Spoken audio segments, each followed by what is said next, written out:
Frères et sœurs en Jésus-Christ, c'est toujours un plaisir de nous retrouver par ce canal de communication. Nous ne pouvons pas nous trouver à l'église pour le moment, mais Dieu n'a pas de limite et c'est vraiment un privilège de pouvoir converser, parler et partager la parole de Dieu à travers le vidéo comme celle-ci. Je vous invite à la prière. Nous prions. Seigneur Dieu, nous ne cessons jamais de te glorifier et de te rendre grâce. Toi, ô Seigneur, unique Sauveur, sur qui nous pouvons compter, nous te remercions pour ta bonté et ta miséricorde. Malgré que nous soyons des pécheurs indignes, nous t'avons offensé constamment par nos pensées, par nos actes ou encore par ce que nous n'avons pas accompli. Par ta bonté, tu nous accordes de pouvoir venir humblement vers toi. Par Jésus-Christ, ton Fils bien-aimé, notre Sauveur. En son nom, Père, nous confessons humblement nos péchés et nous espérons ton pardon. Nous espérons également recevoir ton Esprit Saint. Et si nous allons lire les Saintes Écritures et transmettre un message venant de ta part, nous nous remettons pleinement entre tes mains. Que ton Esprit Saint nous devance et nous prépare pour être en totale communion avec toi. Sois avec nous, Seigneur. Parle-nous. Nous sommes tout oui. Au nom de Jésus-Christ, notre Seigneur, nous prions. Amen. Le texte que nous proposons aujourd'hui, chers frères et sœurs en Christ, est tiré du deuxième livre de Chroniques, le chapitre 15, les versets 1 à 7. Je lis au nom du Seigneur. L'Esprit de Dieu fut sur Azaria, fils d'Obed. Et Azaria alla au-devant d'Asa et lui dit, « Écoutez-moi, Asa, et tout Juda et Benjamin. L'Éternel est avec vous quand vous êtes avec lui. Si vous le cherchez, vous le trouverez. Mais si vous l'abandonnez, il vous abandonnera. » Pendant longtemps, il n'y a pas eu pour Israël ni vrai Dieu, ni sacrificateur qui enseignait, ni loi. Mais au sein de leur détresse, ils sont retournés à l'Éternel, le Dieu d'Israël. Ils l'ont cherché, ils l'ont trouvé. Dans ces temps-là, point de sécurité pour ceux qui allaient et venaient, car il y avait de grands troubles parmi tous les habitants du pays. On se heurtait peuple contre peuple, ville contre ville, parce que Dieu les agitait par toutes sortes d'angoisses. Vous donc, fortifiez-vous et ne laissez pas vos mains s'affaiblir, car il y aura un salaire pour vos œuvres. Amen. Frères et sœurs en Jésus-Christ, ce texte raconté dans le chapitre second, dans le livre second, au chapitre 15 des Chroniques, nous ramène au temps du roi Asa et du prophète Azaria. Ce roi Asa est juste et pieux, qui régna dans le royaume du Sud sur Judée et Benjamin.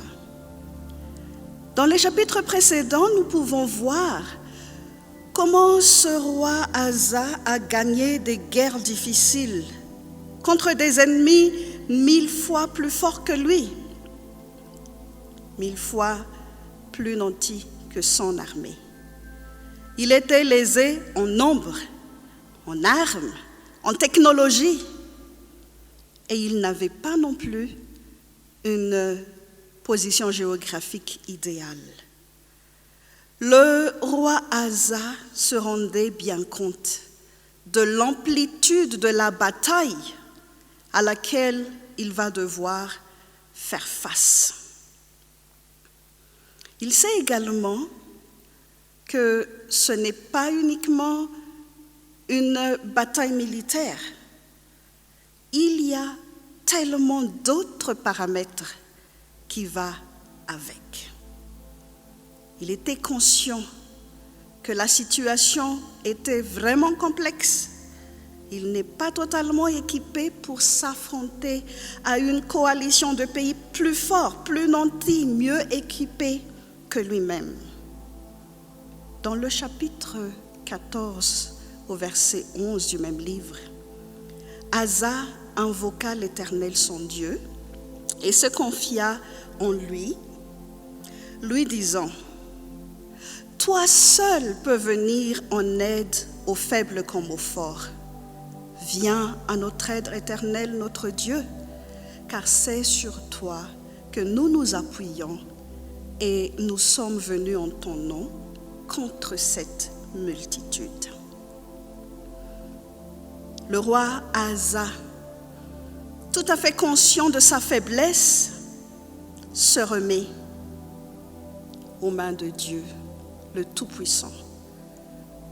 Il s'abandonne à son Seigneur, à qui il donne totalement l'autorité de guider ce qui va suivre. L'histoire va montrer que Dieu a écouté et a répondu favorablement au roi Asa à l'époque. Il frappa les ennemis qui ont dû se retirer en faisant gagner cette bataille au roi Asa et à son peuple. Il était clair que ce n'était pas une bataille en soi. C'était aussi une bataille pour montrer la force de Dieu. Et il était clair que ce n'était qu'une bataille parmi tant d'autres.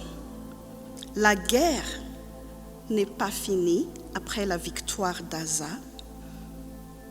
Au chapitre 14, on raconte, il y a encore d'autres étapes à franchir. Il y a encore d'autres ennemis qu'il doit affronter. Mais alors, dans sa foi en Dieu, le roi Asa était confiant.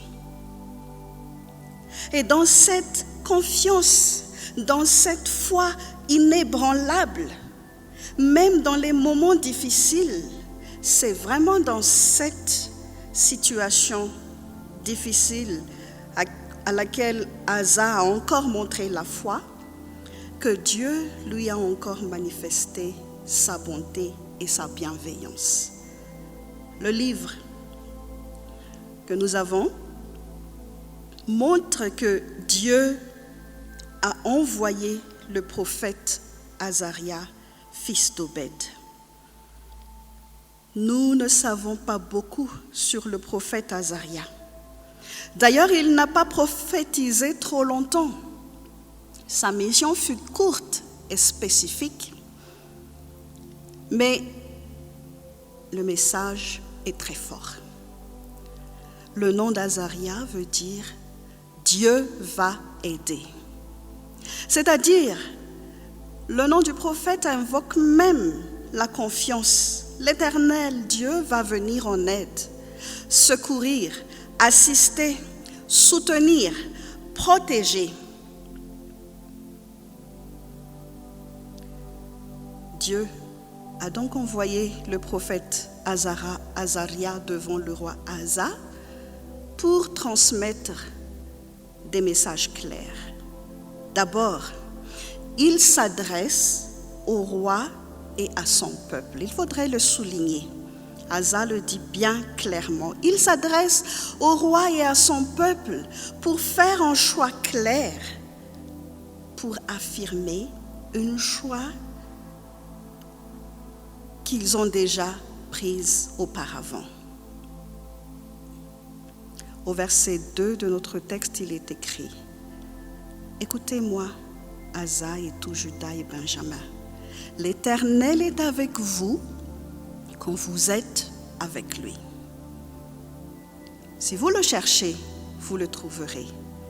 Mais si vous l'abandonnez, il vous abandonnera. » Un choix très clair qu'il va falloir prendre. Le si rappelle en fait une décision que le roi et son peuple doivent prendre. Continuer à faire confiance en Dieu qui leur a fait gagner, ou se tourner dans d'autres solutions, mais qui va vouloir dire aussi parfois tourner le dos à Dieu, ne plus lui faire confiance.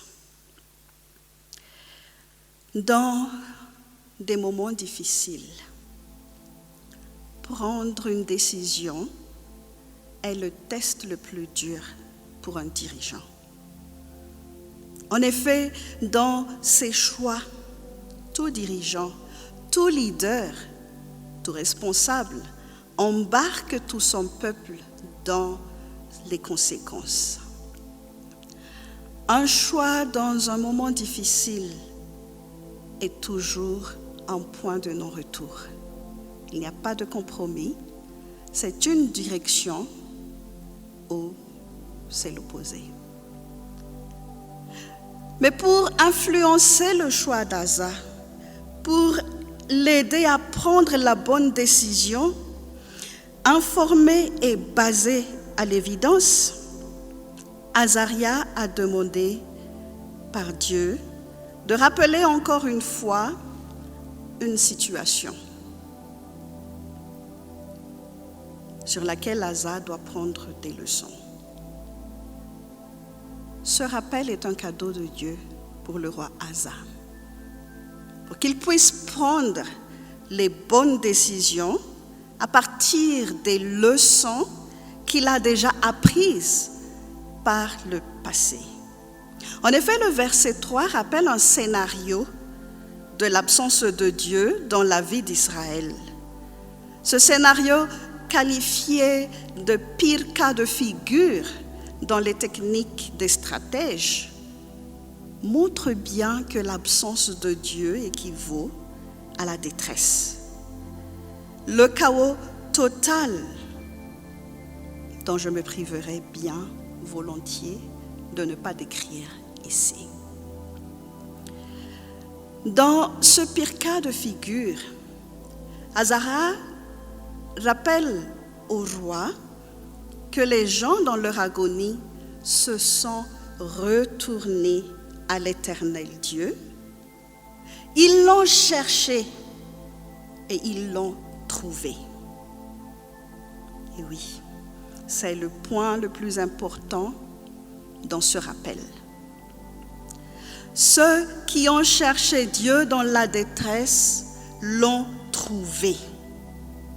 L'Éternel Dieu est un Dieu bon, juste, fidèle dans sa parole comme dans ses actes. Il offre son aide, il reprend ceux qui reviennent vers lui. Il n'est pas rancunier, quelle que soit la situation dans laquelle il se trouve. Frères et sœurs en Jésus-Christ, nous sommes également dans une situation tellement difficile. Nous faisons face à une situation complexe où des crises diverses concourent à nous affronter. Une crise sanitaire, laquelle nous faisons face, entraîne une crise économique. Une crise économique risque d'emmener une crise sociale et peut-être une crise politique. En outre, vivant dans un environnement dégradé et détruit par nos propres fautes, nous souffrons de différentes catastrophes naturelles, de la sécheresse à l'inondation, la pollution, l'invasion de sauterelles, tremblements de terre. Qu'est-ce qu'on n'entend pas ces jours-ci? Des choses difficiles qui viennent s'ajouter à la crise présente. Mais le message est très clair. Dans une situation passée, Dieu nous a déjà montré sa fidélité, sa force, sa bienveillance. Continuons à le chercher, continuons à l'invoquer, à lui remettre totalement notre confiance. Ne nous alignons pas à des solutions qui vont à l'encontre de la volonté de Dieu. Il continue de nous envoyer son Esprit Saint pour nous inspirer. Nous venons juste d'avoir une commémoration de l'Ascension, avant laquelle Jésus-Christ a envoyé son Esprit Saint. Encore une fois, pour nous inspirer, pour nous conseiller, pour nous fortifier. Il continue à faire fructifier l'inspiration de l'Esprit Saint dans l'Église. Son Église qui n'a jamais été fermée. Encore une fois, nous aimons rappeler que ce sont les murs, ce sont les bancs qui peuvent se manifester comme vides ou qui peuvent être inaccessibles, mais l'Église n'a jamais arrêté d'exister, ni d'atteindre les paroissiens, quels que soient les moyens. Dieu n'est pas limité. Il a permis encore et encore de transmettre un message de réconfort et d'assurance.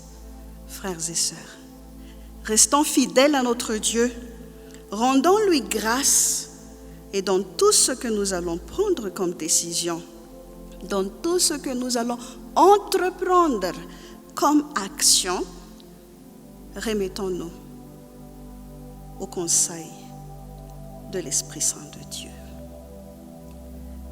Mais un deuxième message très fort que le prophète Azaria a exhorté au roi Asa est de l'encourager à continuer à se battre. Au verset 7, Azaria exhorte le roi et il dit « Fortifiez-vous et ne laissez pas vos mains s'affaiblir. » Et c'est un message très important actuellement pour nous-mêmes. Effectivement, quand Dieu nous demande de lui faire confiance et de rester fidèles avec lui, il ne nous demande pas de rester inertes, inactifs, paresseux, passifs. Il nous demande d'utiliser nos dons qu'il nous a déjà offerts. Talents, intelligence, logistique, temps, argent, tout ce que Dieu nous a déjà donné. Il nous exhorte à les utiliser. Une multitude de ressources que nous devons utiliser contre l'adversité. Frères et sœurs en Jésus-Christ, la crise paraît longue. Les situations difficiles paraissent persister. Mais une chose est sûre, c'est le moment où jamais Dieu nous encourage de prendre nos responsabilités à tous les niveaux, les dirigeants au peuple. Si chacun prend ses responsabilités, les mesures d'hygiène, les distanciations sociales, tout ce qui nous permet de protéger la population contre l'invasion d'un virus qu'on peut arrêter avec des gestes simples, il faut vraiment continuer cet effort-là. Il va falloir se soutenir les uns les autres. Il va falloir pousser encore plus loin nos capacités d'anticiper nos capacités de recherche, nos capacités d'analyse, tout ça Dieu nous a déjà donné pour que nous puissions vaincre l'adversité. Rappelons-nous que quand Asa devait faire face à une situation 1000 fois plus forte que sa capacité selon lui-même, Dieu a toujours été là pour l'inspirer. Et je crois que c'est le message aussi qu'aujourd'hui nous devons vraiment tenir. Rappelons-le, 2 choses. Continuez à faire confiance en Dieu. Ce n'est pas le moment de reculer, ce n'est pas le moment de tourner le dos au Dieu, ce n'est pas le moment de se laisser faire. Il faut tenir cette foi. Deuxièmement, il faut agir. Il faut agir consciemment et il faut agir responsablement. Frères et sœurs en Jésus-Christ, Dieu est là pour nous. Dieu nous a déjà menti. Beaucoup. Il nous a inspirés, il nous a guidés. Restons fidèles à lui et continuons. À lui seul soit la gloire. Amen.